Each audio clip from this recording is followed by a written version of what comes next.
Please subscribe to our channel and press the bell icon for latest updates. Welcome to mind it. आज हमारे साथ संदीप शाश्वत जी हैं जो आरपीएस है, जयपुर में पोस्टेड है। उनका जन्म 12 अक्टूबर 1987 में हुआ। उन्होंने अपना एग्जाम 2013 में दिया, 2016 में उनका रिजल्ट आया और 2017 से उनकी ज्वाइनिंग है। उनकी पहली प्राथमिक शिक्षा हनुमानगढ़ में खालसा स्कूल के अंदर हुई और उन्होंने फिर बीए की बाद में ह्यूमैनिटीज के अंदर राजस्थान यूनिवर्सिटी से। फिर उन्होंने चंडीगढ़ के अंदर आगे की पढ़ाई करके आज वो जयपुर में पोस्टेड है। Welcome to mind it sir.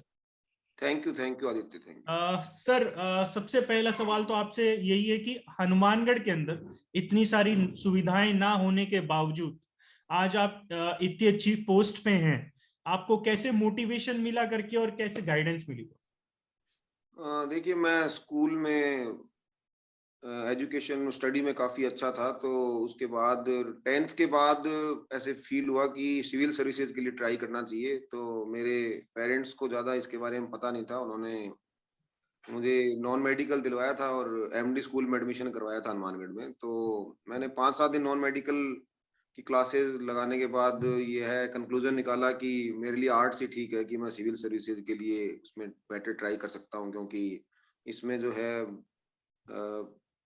उस टाइम जैसे हम देखते हैं कि आईआईटी, पीएमटी, इन चीज़ों का प्रेशर काफ़ी ज़्यादा होता था। तो मुझे ये था कि फिर मैं अपने गोल पे फोकस नहीं कर पाऊंगा, इसलिए मैंने 11th में फिर ह्यूमैनिटीज़ चूज़ किया और उसके बाद फिर राजस्थान यूनिवर्सिटी से ग्रेजुएशन करने के बाद सिविल सर्विसेज के लिए प्रिपेयर किया। तो ये शुरू से यही गोल था कि इसमें यूपीएससी या स्टेट पीएससी का जो है एग्ज़ाम क्रैक करना है और इसी लाइन में जाना है। तो उसके बाद जो बड़े ब्रदर हैं उनका काफ़ी कोऑपरेशन और मोटिवेशन मिला। उन्होंने मुझे चंडीगढ़ अपने पास बुलाकर और प्रिपरेशन करवाई और उसके बाद यहाँ तक पहुँच पाया हूँ। सर, आपने अभी ह्यूमैनिटीज की बात की कि ह्यूमैनिटीज आपने लिया, आज एज अ सब्जेक्ट लिया। आपको पहले से पता था कि आप प्रिपेयर करेंगे सिविल सर्विसेज के लिए, इसलिए आपने चूज किया?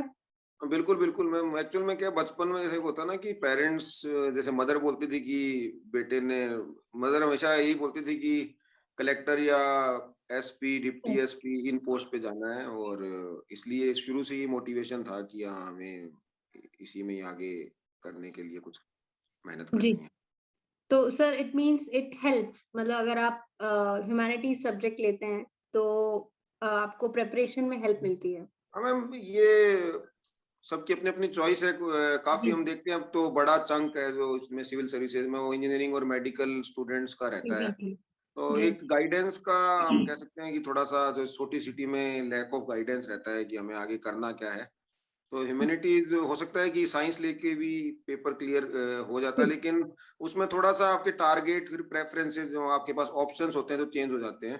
क्योंकि मुझसे जैसे कोई पूछता था कि what is your plan B, तो मैं ये बोलता था कि my plan A is my plan B. तो वो ये है कि प्लान बी कभी हमारे पास, जैसे ह्यूमैनिटीज में ग्रेजुएशन वगैरह करने के बाद ज्यादा कुछ स्कोप बचता नहीं है, ना हम कहीं फॉरेन जा सकते हैं ना कोई, तो ये सिर्फ गवर्नमेंट जॉब्स के लिए ही प्रिपेयर कर सकते हैं। अदरवाइज कि हम थोड़ा सा डेविएंस तो रहता ही है कि मेडिकल इंजीनियरिंग स्टूडेंट्स अपने अपने जो स्पेसिफिक सेक्टर है उनमें भी चले जाते हैं, अगर उनका सिविल सर्विसेज से थोड़ा मोह भंग हो जाए तो। हाँ, जैसे कि मेरी मैं बात करूँ तो मेरा मेडिकल बैकग्राउंड था, so when I started preparing तो मेरे लिए बिल्कुल हर चीज बहुत नई थी। बीट हिस्ट्री, ज्योग्राफी, मतलब स्कूल टाइम में हम पढ़े थे लेकिन उसके बाद में नहीं पढ़े।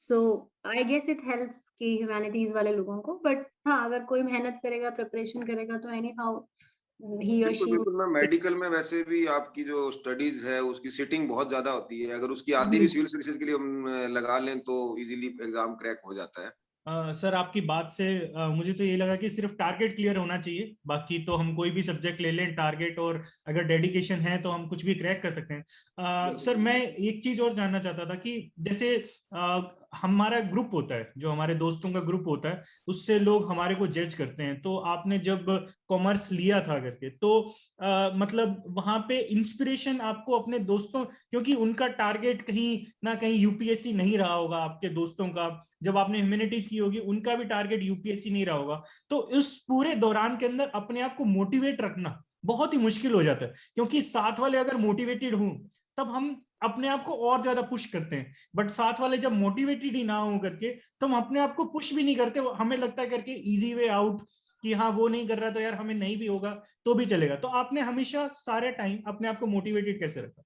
बिल्कुल, मैंने जैसे आर्ट्स में ज्योग्राफी, इकोनॉमिक्स और पब्लिक एड के साथ ग्रेजुएशन की है। तो जयपुर जब मैं आ रहा था 12th के बाद, तो मेरे साथ एक भी जो फ्रेंड है वो आने को तैयार नहीं हुआ, क्योंकि हमारा जो एक होता ना कि जो ग्रुप है वो एक स्कूल में जैसे कोई एक स्टडी में अच्छा होता है तो जरूरी नहीं कि सारे उसके साथ वाले अच्छे हों। तो सर्किल इस तरह का ही था कि सबकी प्रेफरेंसेस अलग थी। किसी ने आईटीआई में एडमिशन ले लिया, तो ये training institute, industrial training institute है। किसी ने अपने बिजनेस पर फोकस कर लिया। तो फर्स्ट ईयर में जब मैं आया तो बिल्कुल अकेला ही आया था यहाँ जयपुर। और उसके बाद प्रिपरेशन के लिए जब मैंने लोगों को बताया साथ वाले, तो उनका क्या है कि एक, अरे तू कहाँ क्रैक कर पाएगा यार, तेरे से तो बहुत जो धुरंधर बैठे हैं। जब मैं दिल्ली गया तैयारी करने तो एक लड़के का स्टेटमेंट था कि आपके जो सीनियर हैं वो तो इतने इतने घंटे तक स्टडी करते हैं, आप तो उसके मुकाबले कुछ करते ही नहीं हो, सारे दिन लाइब्रेरी में पढ़ते हैं फिर आने के बाद पढ़ते हैं। पर अनफॉर्चुनेटली वो सीनियर आज तक तैयारी कर रहे हैं। और तो मेरा ये है कि हमें अपना जो है कान बिल्कुल बंद रख के आंखें अपनी टारगेट पे फोकस रखनी चाहिए। और ये नेगेटिव थॉट्स हैं, इनसे हमें हमेशा पॉजिटिविटी मिलनी चाहिए। जैसे मैं ऑफिस में जब सेंट्रल गवर्नमेंट में था तो उस टाइम फिर वाइफ के जॉब से कंपैरिजन होता था। वाइफ इंडियन रेवेन्यू सर्विस में है तो उनके साथ कंपैरिजन होता था कि आपकी जॉब तो उनके एट पार देखें तो बहुत जैसे इसमें ग्रुप बी में है गस्टेड ऑफिसर में। तो फिर भी मुझे यही मोटिवेशन था कि अगर वाइफ कर सकती है तो आई कैन ऑल्सो डू। तो इसलिए मैंने अपनी प्रिपरेशन कभी नहीं छोड़ी। और ऐसी तो नेगेटिव बातें, इनसे हमें हमेशा पॉजिटिव मोटिवेशन मिलना चाहिए कि हमें आगे ऊपर जो अपनी पिनेकल है करियर में उसको टच करना है। और लोग बोलें तो उसको ये मानना है कि सचिन तेंदुलकर ने एक बार एक स्टेटमेंट दिया था कि कोई हम पे जो मेरे पे जिसने भी स्टोन्स फेंके तो मैंने उनको माइलस्टोन बना लिया। तो मेरा भी यही मानना है कि ये नेगेटिव थॉट्स हैं, इनसे हमें और ज्यादा इंस्पिरेशन मिलनी चाहिए, ना कि हमें खुद को बिल्कुल नेगेटिव या डिमोटिवेटेड फील करना चाहिए। सर आपका एजुकेशन में क्या मीडियम रहा? लैंग्वेज मेरा मीडियम मीडियम क्या? मेरा मीडियम हिंदी ही रहा है। और उसके बाद यूपीएससी की प्रिपरेशन में मैंने अपना मीडियम 2 अटेम्प्ट देने के बाद स्विच किया इंग्लिश मीडियम पर। जी। और इंग्लिश मीडियम में ही मैंने आरएस का एग्जाम फाइट किया। तो ओके। तो सर कोई खास वजह आप इंग्लिश में ज्यादा एक्सप्रेसिव हुए या आपको लगता है कि इंग्लिश ज्यादा स्कोरिंग है? एक्चुअली मैम के स्कूल में भी मेरी इंग्लिश काफी अच्छी थी। इसमें जो हमारा बोर्ड एग्जाम है 10th का राजस्थान बोर्ड, उसमें भी 90+ मार्क्स थे। और उसके बाद लेकिन हमारा जो एक मीडियम शुरू से हिंदी रहा होता है तो उसको ऐसे हमें लगता है कि हिंदी जो है वो अच्छा हमारी जो है ऑफिशियल लैंग्वेज है हमारे स्टेट की। तो उसके बाद लेकिन जब आप एग्जाम देते हैं तो रियलिटी से आप वाकिफ होते हैं, क्योंकि उस टाइम मैंने देखा है हिंदी मीडियम के जो स्टूडेंट्स हैं उनकी रैंक टॉप 50 में भी नहीं आ पा रही थी। जैसे एक वाइफ की बैचमेट थी अनुराधा पॉल मैडम, जी। उनकी 62 रैंक थी उनकी आईएएस के लिए, और उनका हिंदी मीडियम में फर्स्ट रैंक था। ओके। तो हम देख सकते हैं ऊपर के जो 61 रैंक होल्डर्स हैं उनका जी मीडियम इंग्लिश या तो में। इंग्लिश रहा होगा या कोई वर्नाकुलर जो उनका स्टेट का लैंग्वेज रहा होगा। तो इसलिए जी। मुझे था कि हमें एग्जाम क्रैक करना है और इसके लिए मीडियम को तो स्विच करना ही पड़ेगा। एक स्टडी मटेरियल जो है हम देखें तो ऑथेंटिक इंग्लिश में ही हमें प्रोवाइडेड होता है। अदरवाइज अवेलेबल जो मटेरियल है वो हिंदी में जो भी आ रहा है वो इंग्लिश से उसका ट्रांसलेशन किया होता है, तो ट्रांसलेशन भी दोयम दर्जे का होता है और उनपे कोई स्पेसिफिक बिल्कुल। कोई रिसर्च नहीं होती है। तो इसलिए थोड़ा मटेरियल का भी डर हिंदी मीडियम में है। और इंग्लिश में ब्रेविटी भी है, मेरा ये मानना है, बाकी तो सबके अपने पर्सनल व्यू है कि जी जी ब्रेविटी जो है वो बिल्कुल। इंग्लिश में ज्यादा बेटर हम एक्सप्रेस कर सकते हैं। पर सर क्या ये सेम चीज अपने राजस्थान स्टेट के लिए एप्लीकेबल है? क्योंकि पीपल से and I have also realised कि हिंदी में किताबें ज्यादा अच्छी, मटेरियल ज्यादा अच्छा मिल जाता है बिल्कुल बिल्कुल राजस्थान सब्जेक्ट के लिए। मैम, मैंने जैसे राजस्थान का जीके पढ़ा है या और बुक्स जी। पढ़ी हैं तो वो हिंदी मीडियम की ही पढ़ी राजस्थान के लिए, लेकिन लिखते टाइम उनको इंग्लिश में ही लिखा है। तो ट्रांसलेट। और हमारे बैच में जो टॉपर्स हैं जैसे हमारी महिला टॉपर मैडम देवयानी जी हैं तो उनका भी मीडियम हिंदी रहा है। तो जी राजस्थान में हम देखते हैं तो हिंदी मीडियम की सक्सेस रेट काफी अच्छी है। तो मटेरियल अगर हम आरपीएससी के लिए फोकस कर रहे हैं तो Hindi medium is I think equal to English. ये भी नहीं है कि इंग्लिश में ओके सिलेक्शन आपका अगर आंसर अच्छा है तो हो जाएगा। जी जी। तो सर आपने प्रिपरेशन कब करना शुरू की एग्जैक्टली मतलब व्हेन यू रियलाइज कि मुझे ये सही टाइम है? और आप स्टूडेंट्स को भी यही कहेंगे कि आप अपने ग्रेजुएशन से शुरू करें या ग्रेजुएशन खत्म होने के बाद शुरू करें?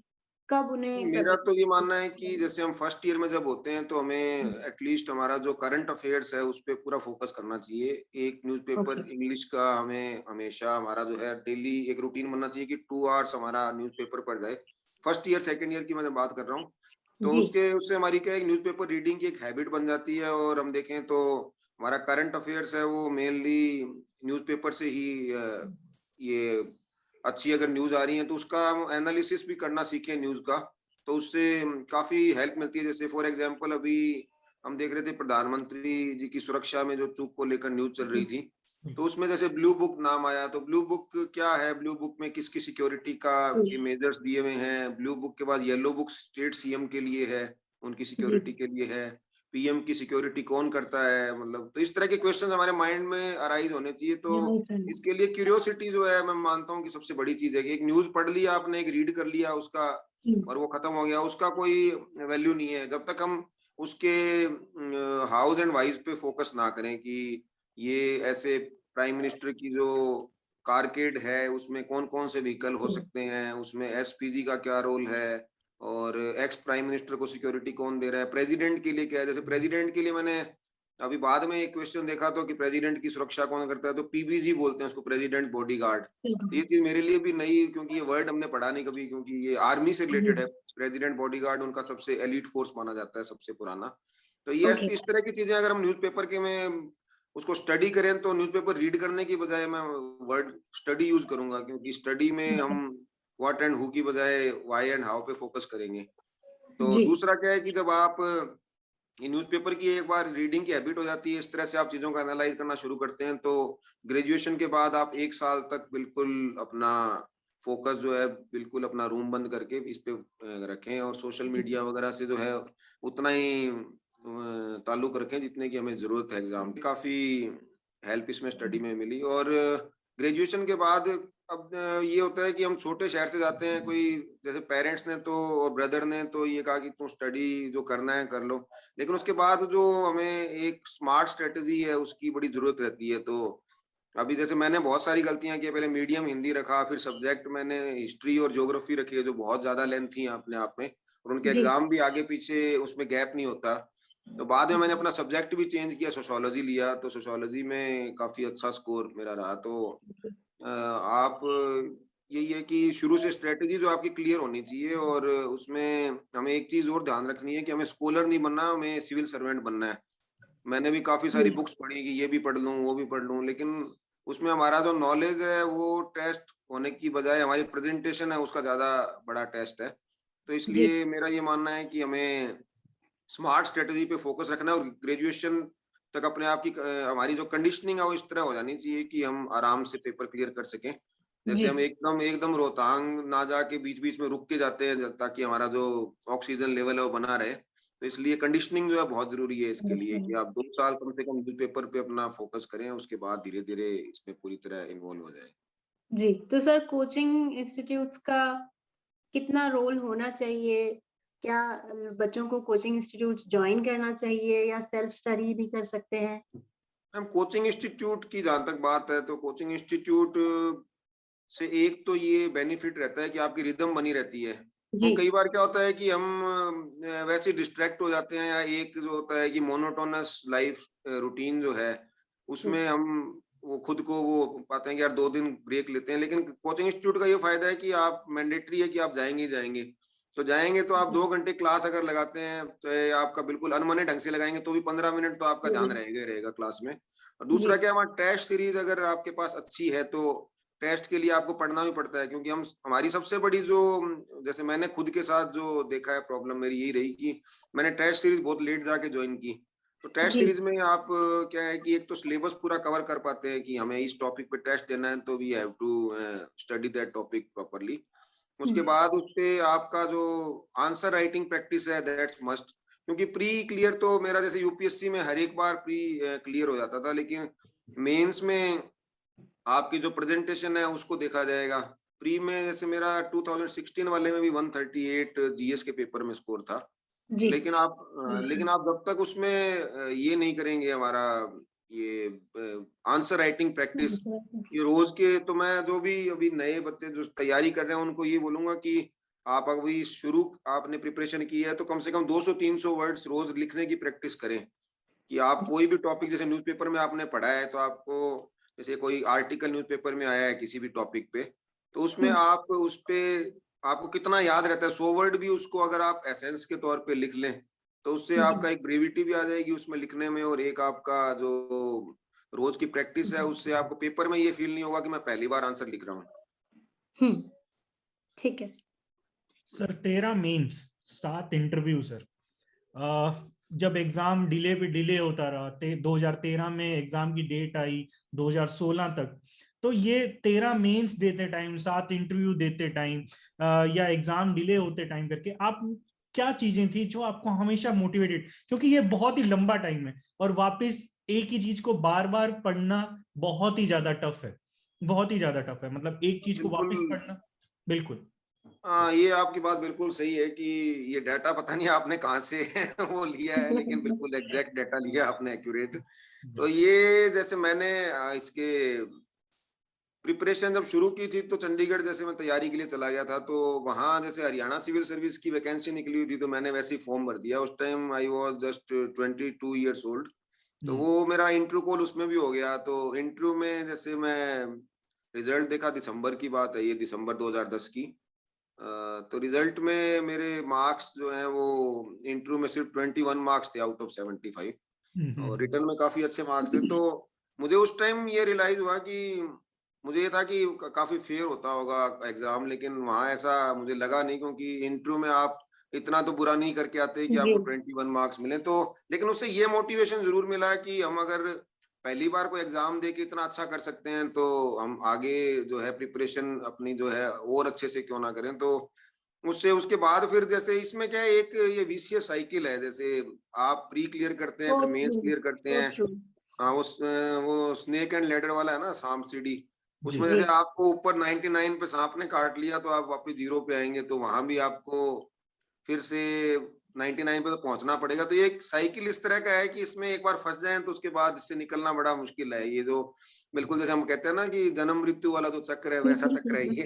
तो इसमें क्या आप प्रिपरेशन एक बार करना शुरू कर देते हैं, उसके बाद फिर जैसे मैंने बताया कि मेरे पास तो बीए के अलावा मैंने आगे कहीं पढ़ाई भी नहीं की। मतलब मेरा ये था कि अब आगे स्टडी, जैसे जब भी कोई मैंने पंजाब यूनिवर्सिटी से एमए कॉरेस्पॉन्डेंस करने के लिए 2 सेमेस्टर तो मैंने कंप्लीट किए, लेकिन वो भी इस तरह से किए कि जब भी कोई एग्जाम इसकी पंजाब यूनिवर्सिटी के एग्जाम की डेट आती उसके साथ मेरा कोई ना कोई प्री या मेंस क्लैश कर रहा होता था, तो उस चक्कर में कभी एग्जाम ये यूनिवर्सिटी वाले दे ही नहीं पाया। हनुमानगढ़ हमारे वो सेक्टर 12 में एक एस्ट्रोलॉजर है हनुमान मंदिर के, तो वो बोलते थे कि बेटा तुम सिविल सर्विसेज में तो जाएगा लेकिन तेरी बीए के बाद पढ़ाई नहीं हो पाएगी। मुझे उस टाइम तो बड़ा ऐसे लगता था ऐसे कैसे बोल रहे हैं, लेकिन वो ये फैक्ट भी है। तो उसमें क्या है कि जैसे एक बार आप प्री तक पहुंच जाते हैं, प्री क्लियर करने के बाद मेंस पे आ जाते हैं, मेंस के बाद इंटरव्यू तक पहुंच जाते हैं, उसके बाद फिर से आपको कोई और ऑप्शन ना हो तो आपको इसी में ही करना है। और उसके बाद फिर फॉर्चुनेटली मेरा 2013 में ये एग्जाम तो मेरे कई क्लियर होते रहे, इंटेलिजेंस ब्यूरो का भी हुआ, उसके बाद ये अपने ये पंजाब ग्रामीण बैंक का भी हुआ। लेकिन उसके बाद ये है कि ये CSIR है, council of scientific and industrial research, हमारी ministry of science and technology के अंडर है, इसकी 38 लैब्स ऑल ओवर इंडिया। इन्होंने एक एग्जाम कंडक्ट करवाया था, कंबाइंड एडमिनिस्ट्रेटिव सर्विसेज एग्जाम। तो उस एग्जाम में रैंक आई, तो उसके बाद एक प्लेटफॉर्म मिल गया कि अब हम किसी पे डिपेंड नहीं है और प्रिपरेशन जो है वो खुद कर सकते हैं। क्योंकि एक एज के बाद आपको लगता है कि आप पैरासाइट बनकर कब तक रहेंगे फैमिली पर।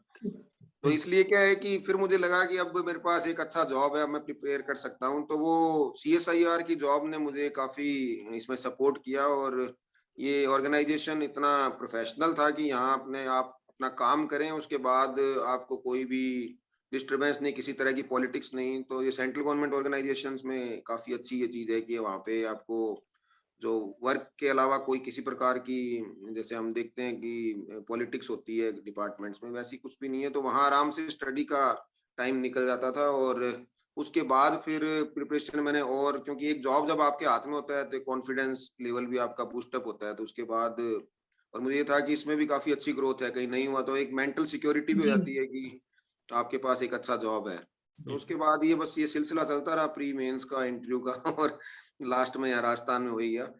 और उससे पहले क्या है, पंजाब का जो मेरा इंटरव्यू था पंजाब सिविल सर्विस का, उसमें मैंने जैसे उसमें फिजिकल पहले ही ले लेते हैं पंजाब वाले कि डीवाईएसपी पोस्ट के लिए फिजिकल टेस्ट होता है। तो जी राजस्थान में ऐसा नहीं है, राजस्थान में सिर्फ हाइट और इसका मेजरमेंट होता है, हमारे जो पैरामीटर्स हैं।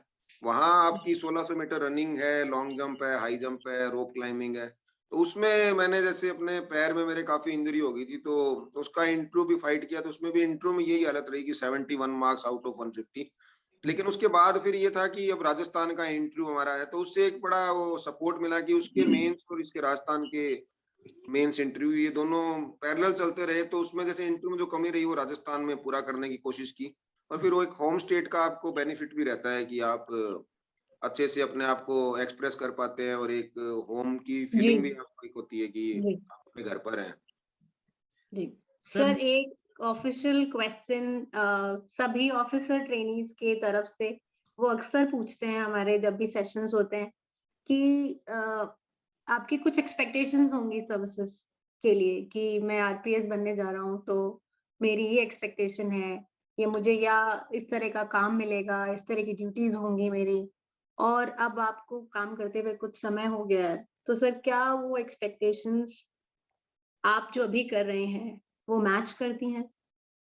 देखिए, एक्सपेक्टेशन की बात है, हम कुछ जो एक हमारी क्या माइंड में प्रायोरिटीज हमारी डिसाइड होती हैं कि हमें जी करना क्या है। तो मेरी प्रायोरिटी मैं सही बताऊं तो मुझे रिकॉग्निशन की एक हंगर होती है अंदर से, कि वो है कि हमारे काम को रिकॉग्नाइज किया जाए। कि जी जैसे आप अकाउंट सर्विस, जैसे मेरे जी ब्रदर इन लॉ ने आरएस का इंटरव्यू दिया था, तो वो थोड़ा जैसे इंट्रोवर्ट टाइप है, तो उसको ये था कि अकाउंट सर्विस मुझे मिले जी ताकि मैं 9 to 5 अपना जॉब करूं। और वो पंजाब सिविल सर्विस में है वहां पे, लेकिन यहाँ अकाउंट सर्विस वाला जॉब करूं। तो मेरी प्रायोरिटी ये है कि मैं ज्यादा से ज्यादा लोगों से मिलूं, उनसे बात जी करूं।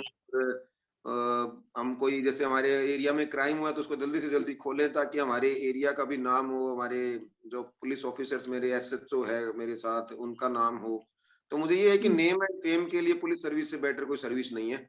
इसमें आपका काम रिकॉग्नाइज्ड होता है, और इसमें इंस्टेंट जो रिलीफ आप लोगों को दे पाते हैं उससे बड़ी ट्रू सेटिस्फेक्शन मिलती है। तो अग्री क्योंकि ऑफिस में जैसे कई लोग बिल्कुल रोते हुए आते थे कि सर आप हमारे एरिया, हमारा जो जुरिस्डिक्शन का काम भी ना हो, कि हमारा जहाँ फला व्यक्ति ने कब्जा कर रखा है, तो कब्जा छुड़वाना पुलिस का काम नहीं है। उसके लिए आपको पूरा कोर्ट से या मजिस्ट्रेट से ऑर्डर लाने होते हैं, पुलिस सिर्फ सहायता देती है। लेकिन उन लोगों को लगता है कि पुलिस जो है वो ओमनीपोटेंट है, ओमनी की पुलिस कुछ अच्छा भी कर सकती है।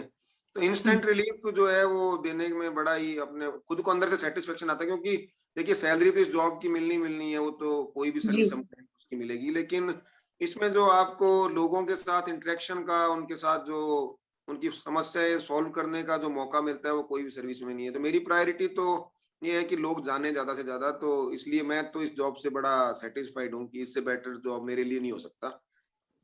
परफेक्ट सर सर, मैं जब आपके बारे में पढ़ रहा था, और मैं जहां जहां पढ़ रहा था करके, तो सर मैं आपको फेसबुक पे एक बायो लिंक में पढ़ा करके कि I have to fulfil my family dreams as an IAS.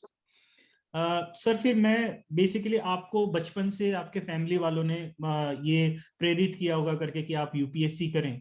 मैं वो उन लोगों से उन लोगों के बिहाफ पे ये क्वेश्चन पूछ रहा हूँ कि जो माँ बाप अपने बच्चों को एक सपना दिखाते हैं बचपन से, आप फुलफिल करके आप कहीं पे हैं करके, बट जो लोग फुलफिल नहीं कर पाते तो उनको डिप्रेशन रहता है और उनको एक रिग्रेट रहती है सारी जिंदगी कि हमने अपनी फैमिली का सपना फुलफिल नहीं किया।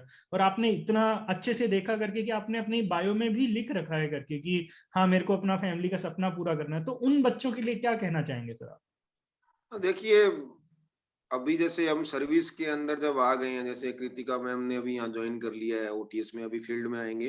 तो हमें मतलब कई बार क्या है कि एक होता ना कि इल्यूजन जो है वो खत्म होने वाली बातें भी होती हैं इस जॉब में, कि जैसे हम प्रिपेयर करते हैं तो हमें लगता है कि मतलब हम कोई मतलब चांद तारे तोड़ लाएंगे, ये कर लेंगे, लेकिन क्या रियलिटी ऐसी है नहीं। तो इसमें बहुत सारे स्ट्रगल्स हैं, और असली स्ट्रगल तो आप सर्विस में जब एंटर हो जाते हैं तो तब शुरू होते हैं। हमारे एक फ्रेंड है, वो आईएएस है महाराष्ट्र कैडर में, तो उनसे जब भी इंटरेक्शन हो वो बोलते थे कि यार this is not the end, this is just a beginning. कि प्रिपरेशन जो कर रहे थे तो वो ऐसे लगता है कि बस एक बार सक्सेस मिल जाए दैट इज द एंड, लेकिन जब आप सर्विस में आएंगे, सर्विस की चुनौतियां हैं आपके, जैसे आपने, जैसे मेरा अभी ट्रेनिंग के बाद जैसे हमने जयपुर पोस्टिंग होगी, मेरे कुछ बैचमेट्स हैं उनको बहुत दूर पोस्टिंग मिली, तो उसके बाद प्रायोरिटी हो जाती है कि यार डिजायर्ड प्लेस पे पोस्टिंग मिले।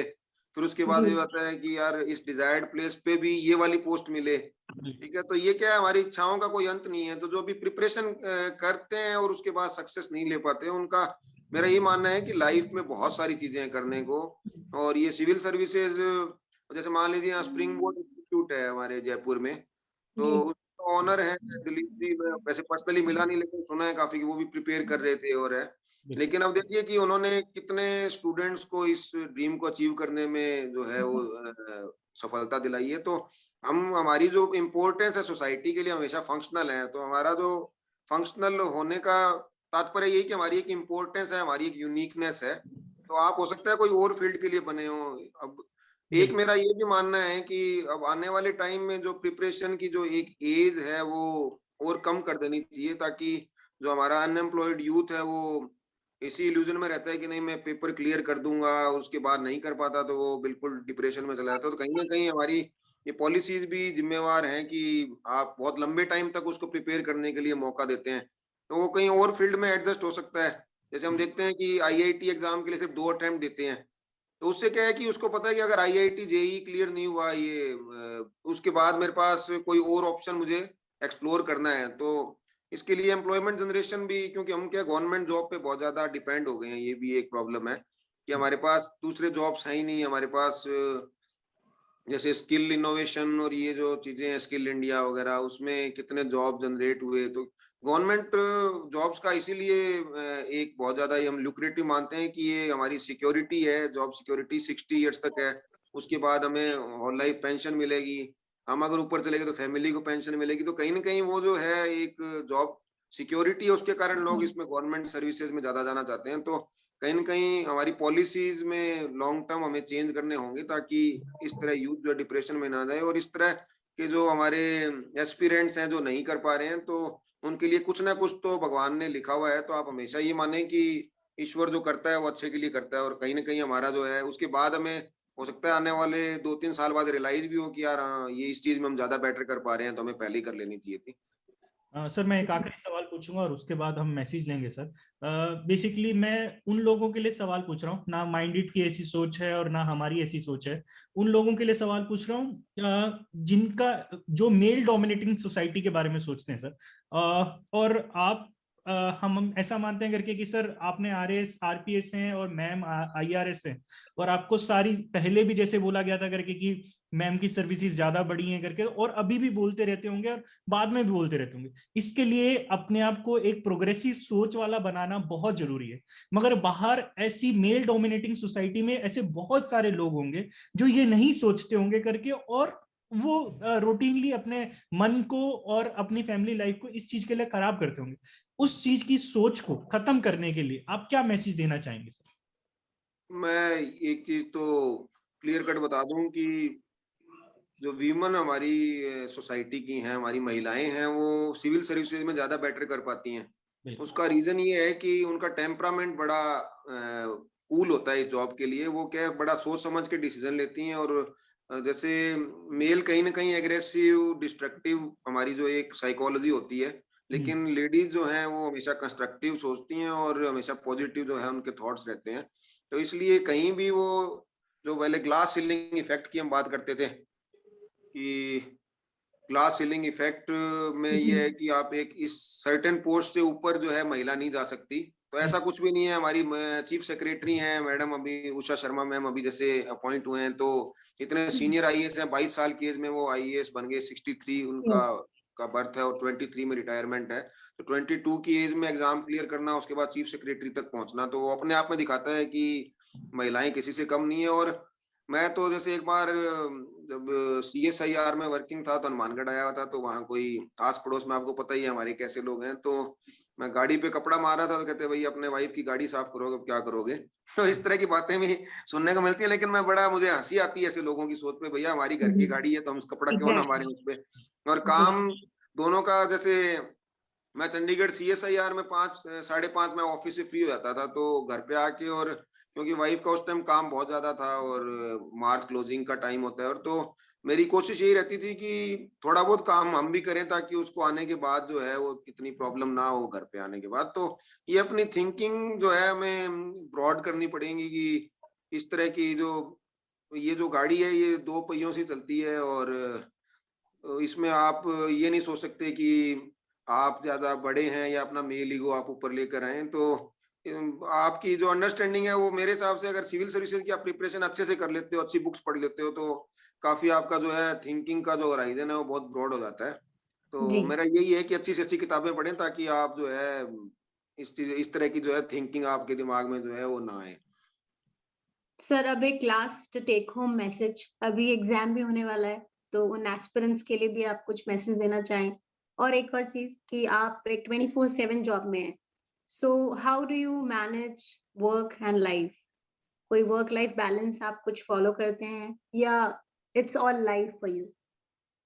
हाँ देखिए, पहली चीज तो जो एस्पिरेंट्स हमारे हैं उनके लिए तो मैं ये कहना चाहूंगा कि अभी जो 1 महीना भी हमारे एग्जाम में नहीं बचा है, 25-26 को एग्जाम है, जी। तो अब तो ये है कि परफॉर्म और पेरिश, डू और डाई, ये वर्ड अपने दिमाग में रखने हैं कि आपको परफॉर्म करना है, नहीं तो पेरिश 2-3 साल तक फिर आगे पता नहीं कि आपका सिलेक्शन कब होगा, कब नहीं होगा, कब वैकेंसी निकलेगी। तो इसलिए आप जो है अपना 100% दें। अपने जो डिस्ट्रक्शन, अपने जो जो भी आपकी डिस्ट्रैक्शंस हैं लाइफ में, उनको एक बार दूर रखें। सोशल मीडिया से कंप्लीटली अपने आप को डिटैच कर लें कि आपके अकाउंट ये जो अनइंस्टॉल कर दें। 1 महीने 20 दिन आप अगर फेसबुक पे नहीं आएंगे तो किसी को कोई फर्क नहीं पड़ेगा, लेकिन अब ये एग्जाम क्लियर नहीं हो पाया तो आपके लिए काफी एक वो आगे चैलेंजिंग टास्क है कि कब वैकेंसी निकले।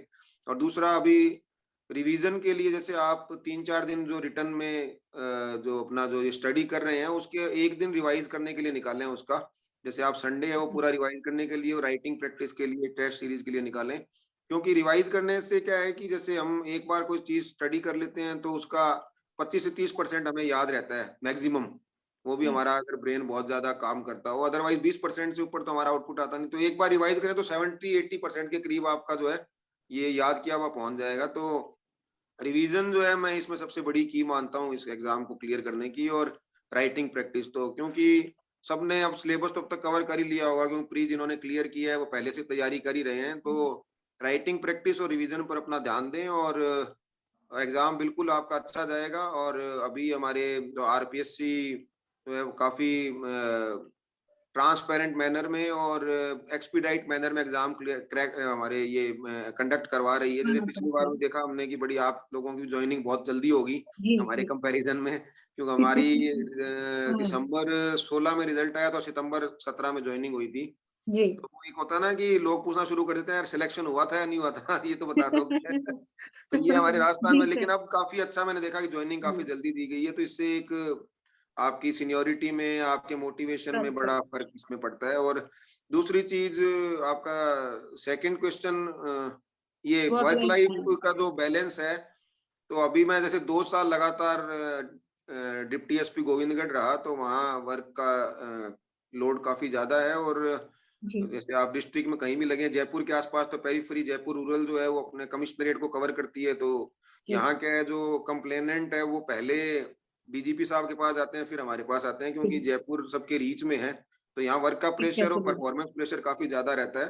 तो ऐसी कंडीशन में आप जो है अपने आप को मोटिवेट रखने के लिए जितना टाइम हो सके उतना फैमिली के साथ स्पेंड करें, जितना आपको मिल सकता है। तो मेरा यही रहता था कि रात को जैसे 10 बजे भी अगर घर आने का मौका मिले, तो जैसे हमारी कहीं बाहर ड्यूटी आ जाती है, इलेक्शन काफी थे पंचायत के और है, तो 10 बजे भी अगर बाहर आने की जो परमिशन जो है वो SP साहब से लेके और घर पे पहुंचे, तो उससे क्या है कि आप फैमिली के, दूसरा क्या है कि इस जॉब में आपको कुछ फैसिलिटीज ऐसी मिल जाती हैं कि जो फैमिली के आपके काम है छोटे छोटे, वो आपको करने के लिए मैन पावर है, और आपके जो वहाँ की जो पब्लिक है वो भी देखती है, पब्लिक भी बड़ा रेस्पेक्ट करती है पुलिस का। जी तो जी फियर है या रियल में रेस्पेक्ट है वो पता नहीं है, लेकिन है तो सही। तो उसमें क्या है, आपको हमेशा तैयार रहते हैं लोग कि सर कोई काम है तो बताएं। तो उसमें क्या है, हमारा जो टाइम है वो काफी एडजस्ट हो जाता है कि आपकी ड्यूटी में जो टाइम है वो लग रहा है, तो फैमिली के लिए जो टाइम निकाल नहीं पा रहे हैं, तो कहीं ना कहीं कंपनसेशन उससे हो जाता है। और दूसरा, फैमिली की सपोर्ट भी इसमें जो है एक मोटिवेशन है कि आपके फैमिली समझती है कि वाइफ जैसे खुद काफी लंबे टाइम से वर्किंग है, तो शी अंडरस्टैंड्स कि इनका जो काम है इस तरह का है, तो वहां से कोई कंप्लेन नहीं आती। तो उसमें फिर क्या है, हम रिलैक्स फील करते हैं कि उसमें जी के जॉब में कि हाँ वी आर मतलब सर्विंग सोसाइटी एंड और family is also happy.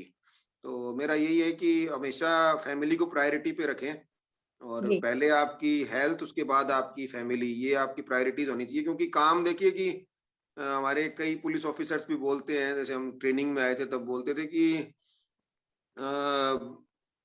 Crime जो है वो अर्थशास्त्र के टाइम से चल रहा है, ठीक है, चाणक्य के टाइम में भी क्राइम के टाइप्स दिए हुए हैं, और फिर मिडिवल एज में भी था, हर एक काल में था ना। तो हम क्राइम को ऐसे कहीं रोक पाते हैं ना, क्राइम ऐसे रुकने वाला है।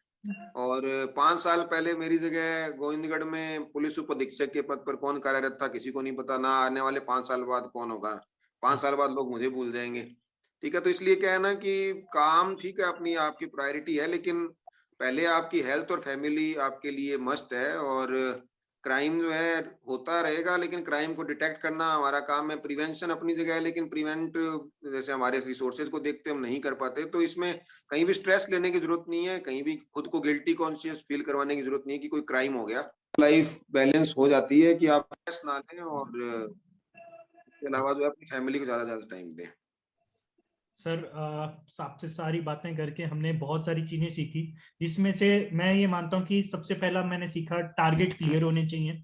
जो भी आप ज्वाइनिंग कर रहे हो, टारगेट क्लियर होने चाहिए। हमेशा अपने आप को सेल्फ मोटिवेट करना है, क्योंकि कई सफलता पाने में बहुत टाइम लग सकता है, और अपने self motivate, constant motivation family से, दोस्तों से आना बहुत जरूरी है। और सबसे इंपॉर्टेंट बात जो हमने आज आपसे सीखी, प्रोग्रेसिव थिंकिंग, जो आपने अपने अंदर रखी है करके। और मैं इस माध्यम से हम जितनों को भी ये मैसेज आपका पहुंचा पाए कि हर एक को प्रोग्रेसिव थिंकिंग रखनी चाहिए, हर एक को प्रोत्साहित करना चाहिए करके, और वुमेन एम्प्लॉयमेंट आज के दिन में सबसे ज्यादा जरूरी है करके, उन सब औरतों को आगे लेके आना करके बहुत ही ज्यादा जरूरी है। आपसे बात करके बहुत ही अच्छा लगा sir, thank you so much, आपने हमें टाइम दिया। Thank you so thank you much. Aditya, thank you Kritika ma'am, all the thank you best. Sir, thank okay. You sir.